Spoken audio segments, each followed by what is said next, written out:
34. 34 désormais ex-cadres militants du Social Democratic Front, définitivement exclus de ce parti politique d'opposition. Des résolutions prises le 25 février 2023 au terme d'une réunion du comité exécutif national.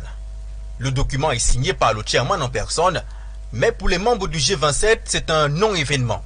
C'est une vaguelette qui vise en fait à faire diversion sur le problème de fond que nous n'avons eu de cesse de poser. Nous sommes pour un SDF fort, déterminé, un SDF, n'est-ce pas, qui prône un retour aux fondamentaux du parti, qui a fait notre force dans les années 90, et non un SDF collaborationniste. Pour l'avocat Moustapha Ngwana, membre du G27, le NEC a une fois de plus posé un acte illégal, alors que son mandat a expiré le 18 février 2023. C'est une succession d'illégalités, parce que nous avons contesté, comme vous le savez, les différents actes qui ont été posés par le chairman. Nous ne reconnaissons aucune légitimité à ce comité exécutif national qui est constitué de personnes dont nous avons contesté la nomination.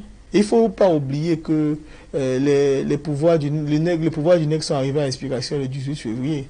J'ai envie de croire qu'il y a une incompétence rationnelle temporis du comité exécutif national. Le Social Democratic Front perd-il en puissance avec l'exclusion de ces 34 cadres militants au regard de leur poids politico-social? Notamment le député Jean-Michel Lincheux qui frappe dans le porte-monnaie du SDF. L'un des principaux caciques de cette formation politique a saisi le secrétaire général de l'Assemblée nationale pour suspendre les versements prélevés sur ces deniers pour le compte du SDF.